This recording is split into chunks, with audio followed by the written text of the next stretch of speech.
L'autre jour, j'étais en train de prendre ma douche et je me faisais une petite réflexion. J'étais en train de me dire que cette période de confinement, cette période de quarantaine, devait être terriblement difficile pour tous les étudiants, pour tous les élèves qui doivent travailler à distance. Il faut réussir à se motiver, à éviter toutes les distractions possibles. Il faut également réussir à s'organiser. Et c'est vrai que pour le coup, c'est vraiment loin d'être évident et c'est même assez complexe et assez difficile. Et donc peut-être que toi qui regardes cette vidéo, tu es peut-être étudiant et prochainement, tu vas devoir passer des examens, des partiels. Peut-être aussi que tu es élève, je sais pas, que tu es au lycée, que tu es au collège, et prochainement, tu vas passer le bac, le brevet, des examens à distance, des contrôles continus. Bref, tu dois apprendre de chez toi. Mais peut-être que pour toi, apprendre de chez soi, c'est pas aussi facile que pour les autres. C'est assez difficile même parce qu'il faut s'organiser, il faut trouver la motivation. Peut-être que déjà le matin, tu as énormément de mal à te lever. Ensuite, également, peut-être que tu vois qu'il fait beau dehors et tu as la frustration, c'est-à-dire que tu ne peux pas profiter du soleil parce que tu as l'interdiction de sortir de chez toi. Donc ça a un côté vachement frustrant et vachement démoralisant de ne pas pouvoir profiter de ce soleil, de cette chaleur qu'il fait dehors. Tu as peut-être aussi l'impression d'être assez souvent déprimé et tu as cette impression-là, cette sensation-là de changer d'humeur toutes les 5 minutes. À un moment, tu vas être heureux et puis 5 minutes plus tard, tu vas être tout à fait déprimé.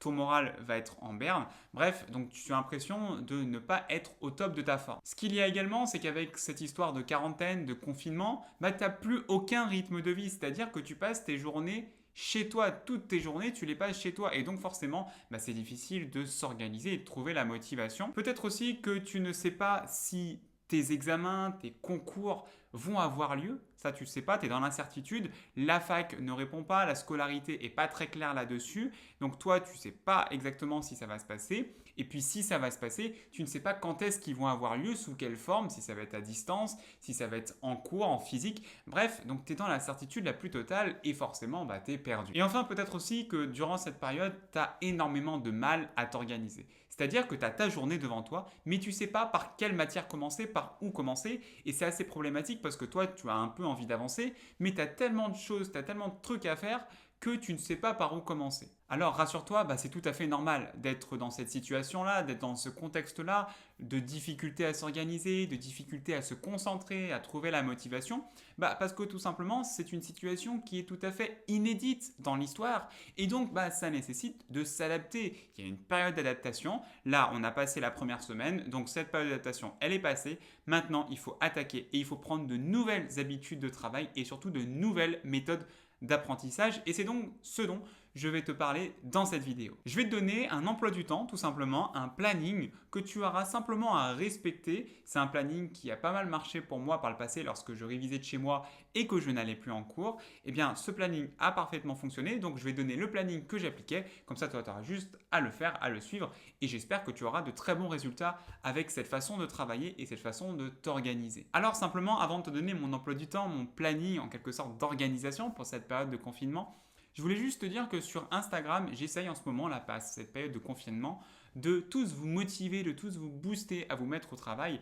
J'ai d'ailleurs lancé le hashtag StudyConfinement, c'est-à-dire que dans une story Instagram, tu vas mettre le hashtag StudyConfinement, tu me tags et moi je te reposte dans ma story pour essayer de créer une émulation collective et de tous s'entraider et de tous se forcer à se mettre au travail par cette période ô combien difficile, j'en conviens bien. La deuxième chose également, c'est qu'en ce moment, j'essaye également de faire du contenu un peu plus divertissant. Là, je suis en train de faire des tutos cuisine où ça part un petit peu en cacahuète, il faut dire, mais j'essaie vraiment de vous divertir, de vous faire penser à autre chose aussi également, parce que c'est important de ne pas que travailler, d'essayer de trouver le sourire, de garder le moral par cette période difficile. Et donc, par cette période de confinement, si tu as vraiment besoin de motivation et si tu as également besoin d'avoir des ondes positives, des bonnes ondes pour te booster et essayer de penser également à autre chose, je te laisse venir me rejoindre sur Instagram. Mon Instagram, tout simplement, c'est Jurixio. Maintenant que j'ai dit ça, comment planifier sa journée efficacement pour apprendre ses cours?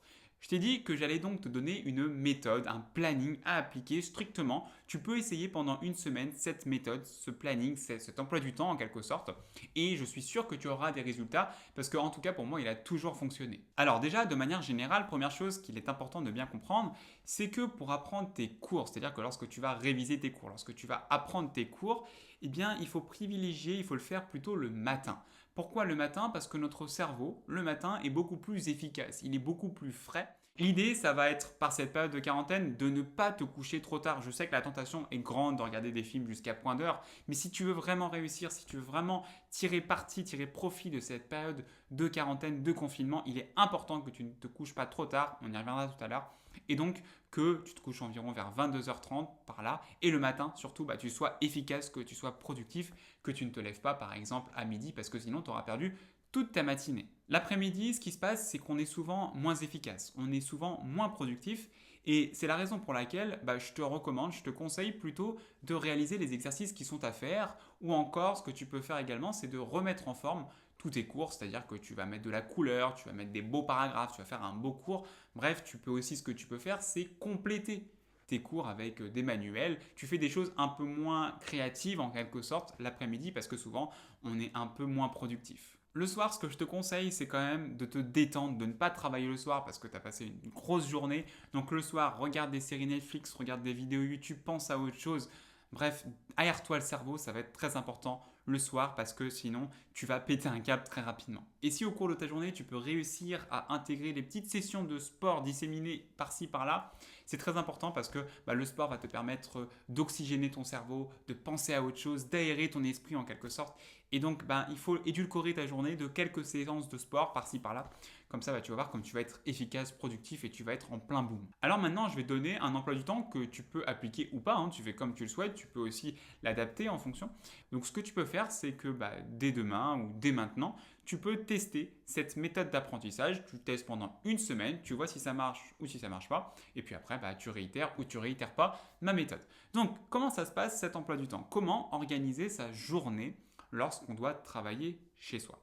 La première chose qui est important, c'est le matin. Le matin, on ne se lève pas trop tard. Et vraiment, moi, j'insiste énormément parce que je trouve que le matin, on est 10 fois, 100 fois plus productif que l'après-midi ou que le soir.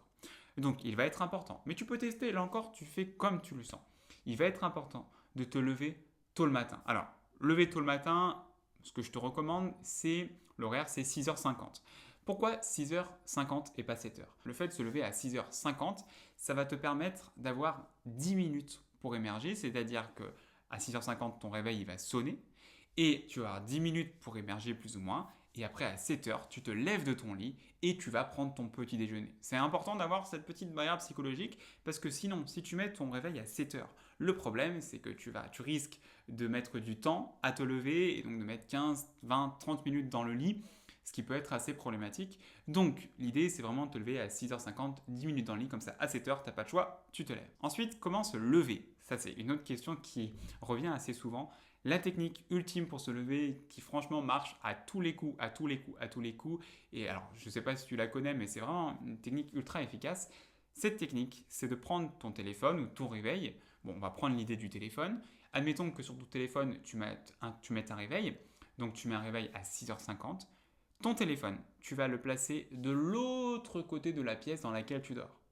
C'est-à-dire que ton téléphone, à 6h50, il va sonner. Et bien toi, pour arrêter ton téléphone, tu vas être obligé de te lever.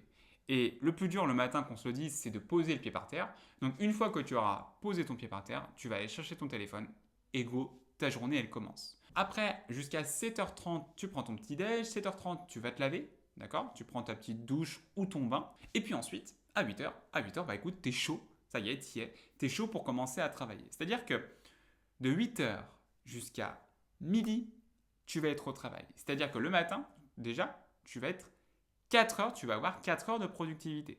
Je te rappelle que donc, durant cette tranche horaire du matin, il est plutôt recommandé d'apprendre ses cours, de réviser ses cours, puisque souvent on a le cerveau qui est bien plus frais, on est bien plus efficace, on est bien plus concentré le matin. Donc ce qui implique que le matin, moi ce que je te conseille de faire, c'est d'apprendre et de réviser tes cours. Après, tu vas prendre ton déjeuner, c'est-à-dire que tu vas manger à midi.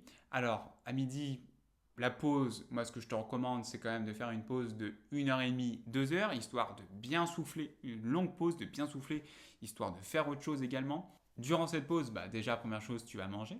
Et puis ensuite, ce que je te recommande, c'est d'en profiter pour regarder une ou deux vidéos, une ou deux séries, enfin ce que tu veux, histoire de t'aérer l'esprit, de jouer aux jeux vidéo, de faire tout à fait autre chose, de peut-être aussi, si tu as le temps juste avant de manger, de faire une petite session de sport de 20-30 minutes.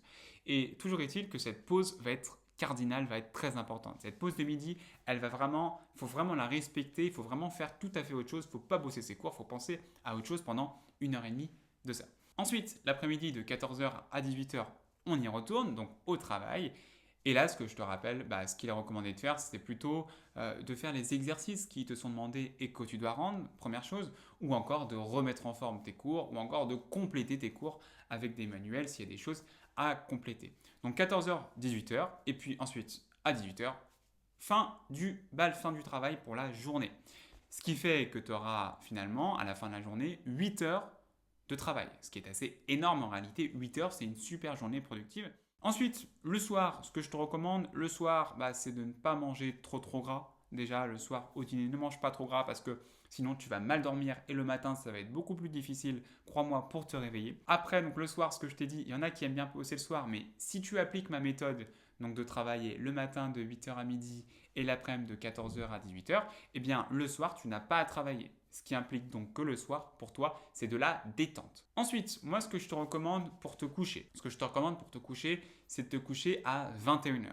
21h, tu te couches à 21h, tu bannis, vraiment ce qui est important, c'est de bannir la lumière bleue, les écrans, le téléphone, tu bannis ça à 21h. Donc, c'est-à-dire que tu le poses de l'autre côté de la pièce, tu mets ton réveil, tout ça. L'idée, c'est vraiment que tu t'endormes vers 22h30. D'accord? C'est-à-dire que 22h30, 23h, il faut que tu dormes. Il ne faut pas dormir à minuit, 1h, 2h. Je sais que ça va entraîner de nouvelles habitudes, mais c'est tellement important de se coucher tôt et de se lever tôt pour être efficace, pour être productif. Crois-moi, essaye ça pendant une semaine, tu vas voir comme tes résultats vont exploser. Et d'ailleurs, quelques conseils concentration, quelques astuces concentration.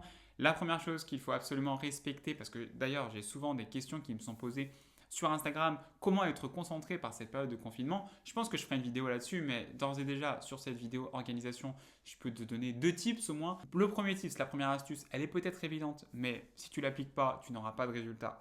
C'est de ne surtout pas bosser avec ton téléphone sous la main. C'est-à-dire que tu vas prendre ton téléphone et tu vas le mettre de l'autre côté de ton appart. Tu vas le mettre de l'autre côté de ta maison. Ensuite, lorsque tu satures au cours de ta journée, et notamment au cours de ta journée 8h, midi, 14, 18, lorsque tu vas sentir qu'il y a une saturation, il va être important là que tu fasses une pause. D'accord? Fais une pause. Ne culpabilise pas à l'idée de faire une pause. D'accord? Donc, aère-toi l'esprit, fais autre chose. Ensuite, pour s'organiser, ce qui est bien, c'est de s'organiser un petit espace de travail. C'est-à-dire que tu vas sur ton bureau, je ne sais pas si c'est un bureau ou sur une table, une grande table, fais-toi un petit espace qui est propre à toi, avec des stylos, avec des feuilles de brouillon, des fiches, bref, des surligneurs, ce que tu veux, mais fais ton petit espace de travail. C'est-à-dire que de 8h à midi, tu vas dans cet espace de travail, ne travaille pas sur tout ton lit, parce que alors ça, c'est une grosse erreur. Prends une chaise, assis-toi correctement et va sur ton espace de travail. Donc, tu peux tester cette méthode pendant une semaine. Tu me dis sur Instagram ou sous cette vidéo dans une semaine